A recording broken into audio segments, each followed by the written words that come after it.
জয় গুরু। জয় গুরু।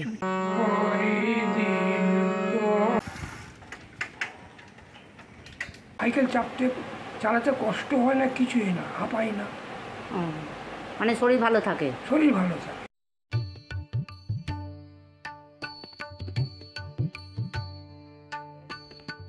যে যতই বলো কেন সুস্থ আছো, ব্যায়াম করি মোটামুটি 11-12 কিলোমিটার। তো ওইখানে তো চা মুড়ি খেয়ে আবার বাড়ি চলে আসে আবার। হ্যাঁ, নমস্কার বন্ধুরা, আমি স্বর্ণবতী, তোমাদের প্রিয় চ্যানেল স্বর্ণ সংসারে তোমাদের সকলকে স্বাগত জানাই। আজকে তোমাদের জন্য একটা ভিডিও নিয়ে এসেছি। এতে আমার কোনো রান্নার রেসিপি দেখাবো না, তোমাদের সাথে পরিচয় করাবো একজন স্পেশাল মানুষের সাথে। আর তোমরা তো অনেকেই জানো, আমার পরিবার প্রায় 50 জনের যৌথ পরিবার। এই পরিবারের মধ্যে যিনি সবথেকে বয়স্ক তিনি হলেন আমার কাকা শ্বশুরমশাই, মানে আমার শ্বশুরমশাইয়ের ছোট ভাই। তিনি স্পেশাল, কারণ ওনার এখন বয়স 95 বছর, কিন্তু উনি যেভাবে জীবনযাপন করেন ওনাকে দেখে বোঝার উপায় নেই যে ওনার এত বয়স হয়েছে। ওনাকে দেখে রোজই আমরা কিছু না কিছু শিখছি। সেগুলো কি কি তারই ভিডিও আজকে তোমাদের সাথে শেয়ার করব। এখন ঠিক ভোর 5টা, বাড়ির সকলে ঘুমাচ্ছে। কাকু ঘুম থেকে উঠে এই যে বাড়ির উঠোনটা রয়েছে 3 পাক ছুটে নেন, তারপরে কিছু ফ্রি হ্যান্ড এক্সারসাইজ উনি করে নেন।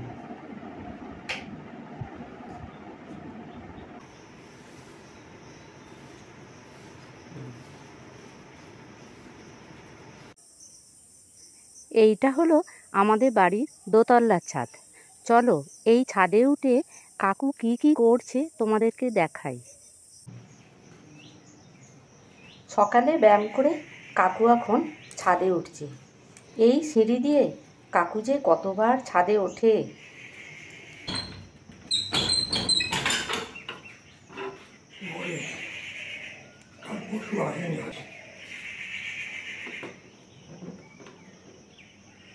এই বালতিতে আছে, কাকু রেখেছে চাল আছে, চিনি আছে, বিস্কুট আছে, আর কাকুর পকেটে আছে রুটি। এটা কাকুর প্রত্যেক দিনের সকালের কাজ। আর পাখিগুলো যেন কাকুর বন্ধু হয়ে গেছে, পাখিগুলো কাকুর কাছে চলে আসে। আর আমাকে দেখে ওরা ভয় পাচ্ছে। কাকুকে জিজ্ঞাসা করলাম রুটি কার জন্যে। কাকু বলল কাঠবিড়ালির খাবারের জন্য।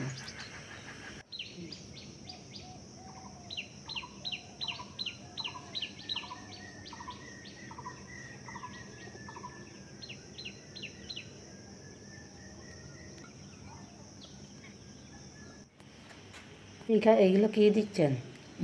এগুলো এখানে পিঁপড়ে আসবে, পিঁপড়ে খাবে। ও, এটা পিঁপড়ের খাবার। এগুলো সব পিঁপড়ের খাবার।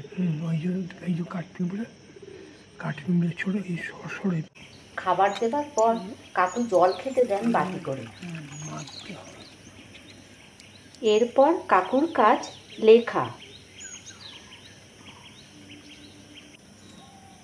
সারাদিনে কি কি হলো কাকু খাতায় লিখে রাখেন, তার মধ্যে পাখিরাও কিন্তু বাদ যায় না। শনিবার 23শে চৈত্র 1430 বউ কথা কও ডাক শুনতে পেলাম। মনে হলো কোনো গাছের ডালে বসে ডাকছে। বার কতক শোনবার পর আর শুনতে পেলাম না। পয়লা বৈশাখ 1431, এখন 8টা 30, এ পর্যন্ত 4টে বউ কথা পাখির ডাক শুনতে পেলাম। তবে অন্যান্য বারের মতো এবার কেউ গাছের ডালে বসে কিছুক্ষণ ডাকছে না। সবাই উত্তর দিকের থেকে সোজা দক্ষিণ দিকে চলে যাচ্ছে। না জানি আরও কত পাখি শুনতে পাবো, অপেক্ষায় রইলাম। কি কি পাখি আসে?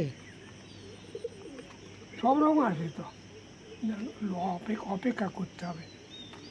মানে কখন হাঁড়ি চাচা, ঘুঘু, তারপরে শালিক। পাখিতে খাবার দেওয়া হয়ে গেছে, এবার কি করবেন কাকু? এবার জব করব।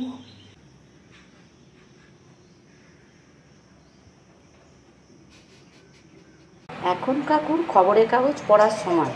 কাকুর মুখে কিছু কথা শুনে নেব। এই ছকগুলো করেন কাকু? এই ছকটা করছি এই জন্যে, এবার না কচু বকে বলেছিল এই ছক করলে পরে মস্তিষ্ক বিকৃতি যেটা একটা ওইটা হবে না, ওটা চান্স কম। সুগন্ধার মোড় 3 কিলোমিটার, ওখান থেকে 3 কিলোমিটার হচ্ছে মহেশপুর। আচ্ছা, মহেশপুর, হ্যাঁ হ্যাঁ হ্যাঁ, ওই তাহলে 3 3 6। আচ্ছা, আর ওইখান থেকে অনন্তপুর, হ্যাঁ, মানে এই শঙ্করপাটি আহমেদাবাদ নিয়ে কত কিলোমিটার? ওখানটা হচ্ছে 13 কিলোমিটার, ওইখানেই হয়ে গেল। ও, আবার ওইখান থেকে বাড়ি 4 কিলোমিটার কি 5 কিলোমিটার, তাহলে কতখানি হলো, অথচ পরিশ্রম হয় না।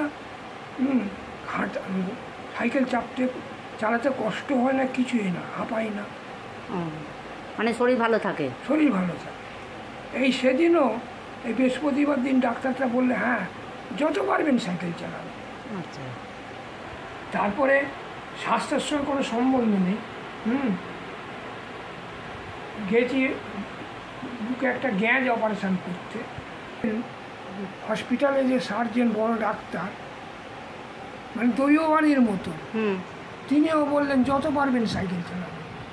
তা তো এসব কিছু বলবারই দরকার নেই, কিন্তু যেন দৈববাণী হলো। হ্যাঁ, আর আমার ভালো লাগে। ও, হ্যাঁ, এখন যদি বলো কেউ একজন সঙ্গীতক, আর ব্যান্ডেল তাহলে কত দূর হচ্ছে আপনাদের এখান থেকে ব্যান্ডেলটা? মোটামুটি 11-12 কিলোমিটার। ও, তো ওইখানে তো চা মুড়ি খেয়ে আবার বাড়ি চলে আসে। আবার হ্যাঁ যাচ্ছেন, গিয়ে আবার ফিরেও পড়ছেন। হ্যাঁ, গিয়ে সঙ্গে সঙ্গে চা মুড়ি খেয়ে আবার বাড়ি ফিরে পড়ছেন, আর তার জন্য কিছু অসুবিধা হয় না। হ্যাঁ, সেটার জন্য অত দূর যে যাচ্ছেন, গিয়ে বাড়িতে ওদের না। চা মুড়ি ভালো থাকার জন্যে যে, হ্যাঁ। হ্যাঁ, এই উঠোনটা 3 পাক ঘুরি। এই উঠোনটা হ্যাঁ। ওটা কখন করেন? সকাল ভোরবেলা। আচ্ছা, হ্যাঁ, ওইটাই তো ব্যায়াম। হুম, আজ লাপিয়ে লাপিয়ে সিঁড়ির 3 তলা উঠি, হ্যাঁ। ওটা একটা ব্যায়াম। হ্যাঁ, 3 তলা দেখা যাচ্ছে না। হ্যাঁ, আমরা একবার উঠতেই আমাদের পা ব্যথা হয়ে যায়। যে যতই বলুক কেন সুস্থ আছো, ব্যায়াম করি। এখন ঠিক বিকেল 5টা। এখন কাকুর গীতা পাঠ করার সময়, তাই কাকু মন্দিরে যাচ্ছে, গীতা পাঠ নিজেও করবে এবং গীতা পাঠ শেখাবে।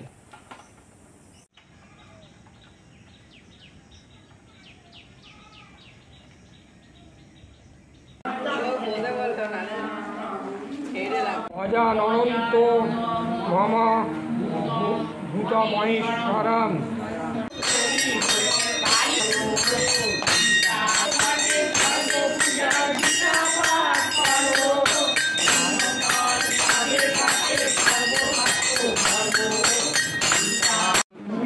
মুখম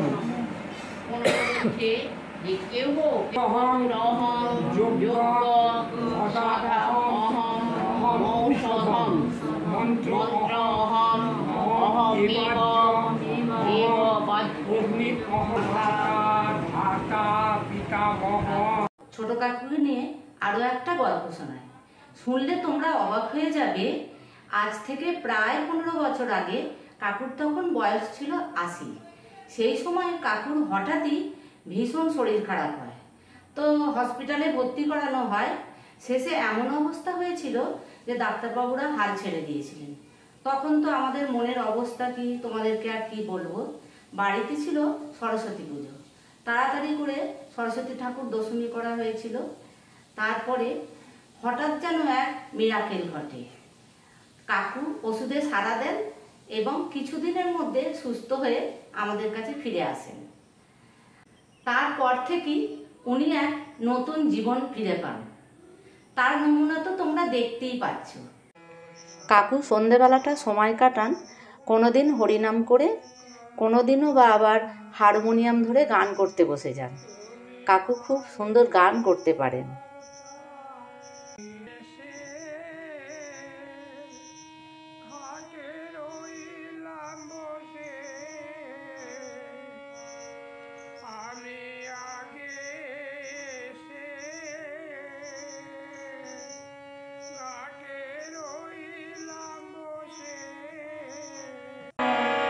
আমি দিন ভিখারি নাই করে দেখো ঝুলেছে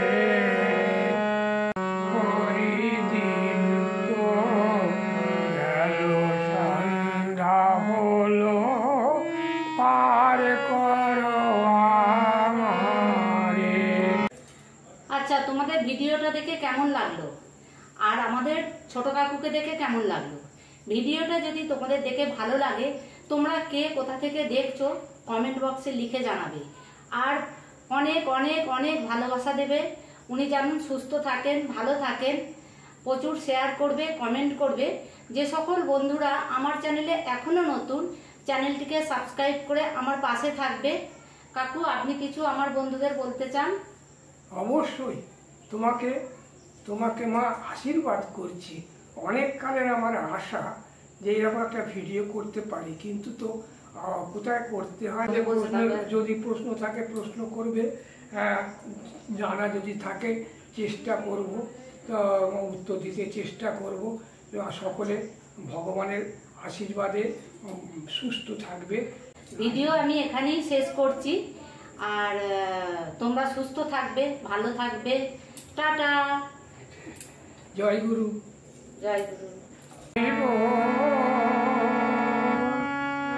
হরি হরি